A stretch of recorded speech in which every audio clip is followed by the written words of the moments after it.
We are talking with an author today, John Burgess, who wrote a great book. I just finished reading it, Bombing Harvey. You can get this book right on our website if you like. And by the way, it's autographed by the author. In fact, if you're in the Tower District, come on down right now. You could meet the author and talk to him a bit. Anyway, John Burgess, Clovis High School, class of 78. A lot of us around here. Can we see John? Is he here? Did he come? Did he come Yeah, here I am. There he is. Yeah, Clovis High. Yeah. Remember old Mr. Alfaro and Mr. Olson, any of those guys? Mr. Contini? Contini, I remember. And then who was the coach? DeLeo? Coach DeLito, yeah. I remember him really coach. well, yeah. And he went on to Fresno State and had a great career as a wrestling coach. Oh, there. did he? Yeah, it's really good. Good for him. They discontinued the program on him. It was really sad.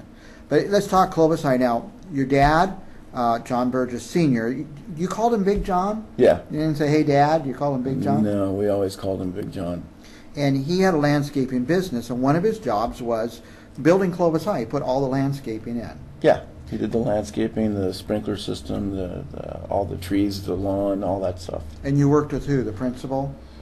Pete Mias, yeah. Dr. Mias, Pete Mias, who came back to Fresno, just retired as superintendent of schools for Fresno County. So we all know him. So your dad knew Pete Mias. Yeah, we met him before the project started, and that's kind of how we moved out to Clovis from Fresno. Now, as the story goes, your dad was in Hungary.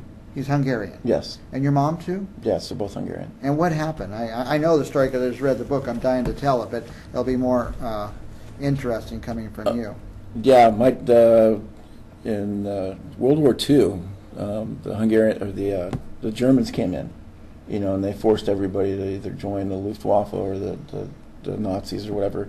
My dad became a fighter pilot. He was pretty young, I would imagine. Yeah, he was born in 23, so I would 17, 18, something like that. Yeah, I guess they probably didn't care, the Hitler Youth, But anyway, so he flew some missions. He got shot down. He wound up in a prison camp in Russia. And from what they've told me, what I've gathered information-wise, apparently the Hungarian underground and my mom somehow they rigged up some kind of explosive device and wind up blowing up a wall or something in the gulag, and that's how they escaped. Busted out. So my dad's, obviously a political, what do you want to call him?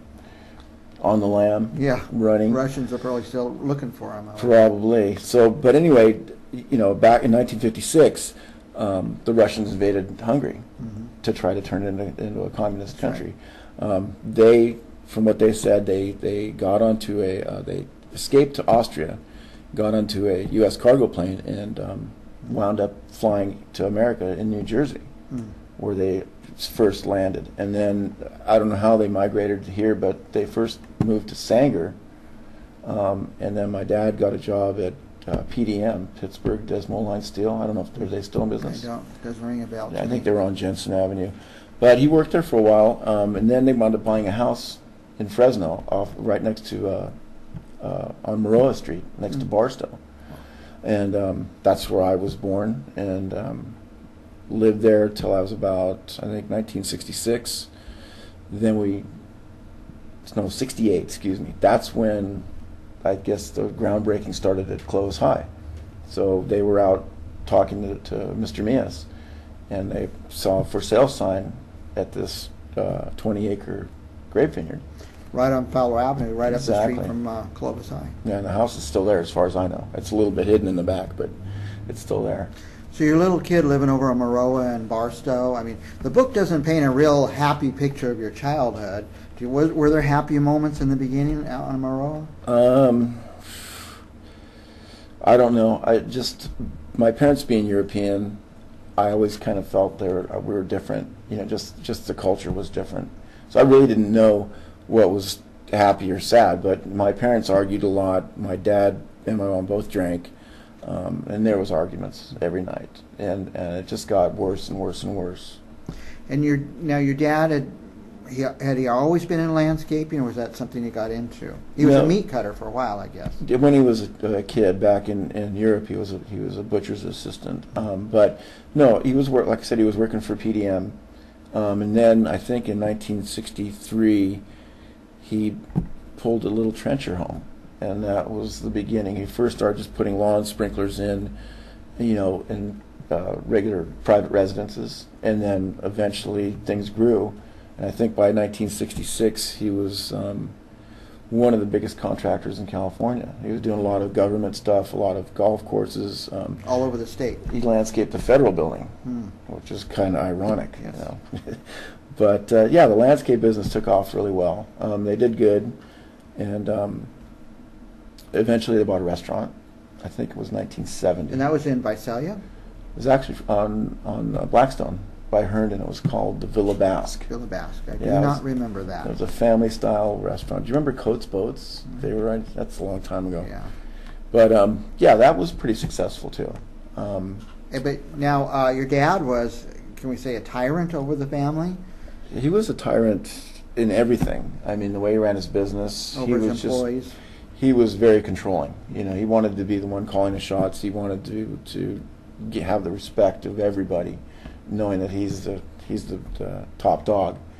And he got in a lot of fights. I mean, he was a non-union shop, and there was a lot of picketing and stuff. In fact, even in Clovis High, I remember there was union picketers out there. But he got into some trouble with that. He beat up a couple union agents or something. Oh my God! He was pretty. So over his business, and then over his family, and over his kids and his wife. Absolutely. I mean, it was. I felt like a slave. We were always either we were working in the landscape company, or on the farm, or in the restaurant, or pulling weeds, whatever. He just made sure we stayed busy. You're a tool of the trade. Yes. And I guess the nature, the relationship between your dad and mom got worse and worse, mostly because of his personality. Yeah, I would say he was out of town a lot towards the end. A lot of his jobs were all over California. So when he came home on the weekends, it was just nothing but terror. Me and my brother both were just scared. We didn't want to be around him. Were you glad when he was gone? Pretty much. It was a relief. But the problem was my mom would buy us toys and stuff, and we would have to hide them. So my dad wouldn't see him, because if he saw something, if my mom bought us something, he would flip out.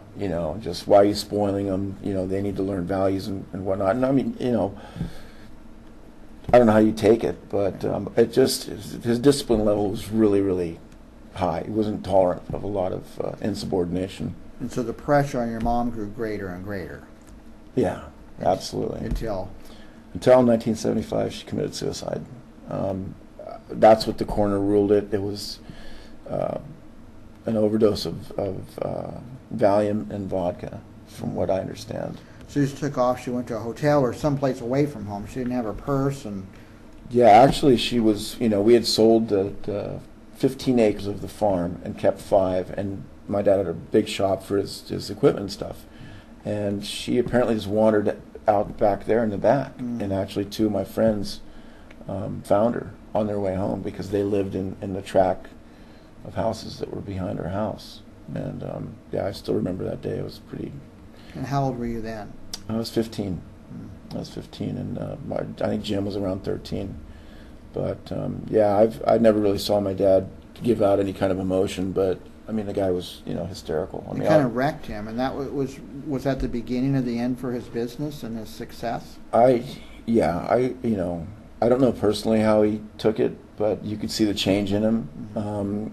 And he kind of started, I don't know, he was dating a lot of younger girls, which me and my brother didn't approve of, because we were trying to get over my mom, and then he started the gambling thing, and by then, when I was 16, I moved out. I just couldn't deal with it anymore, so. 16's young to move out. It is, but I mean, if you'd have known how it was, I don't know how my brother put up with it, because he stayed there till I think he was 19. But your dad didn't put his foot down, so no, you're under 18, you have to stay here. No, he kept telling me he couldn't wait till I turned 18 to kick me out. Wow. So I just saved him the trouble. We have to take another quick break, and when we come back, we're going to get some, kind of go over the whole process of how this bomb got built, how the idea was developed, and who actually did the building and the designing of it. It's all in this book by John Burgess, And you can buy it right here on Central Valley Talk. Can you get it on Amazon too? Amazon, Borders, Barnes & Noble. Any place you can buy books online, Yeah. you can buy this book. Exactly. We'll be back right after this.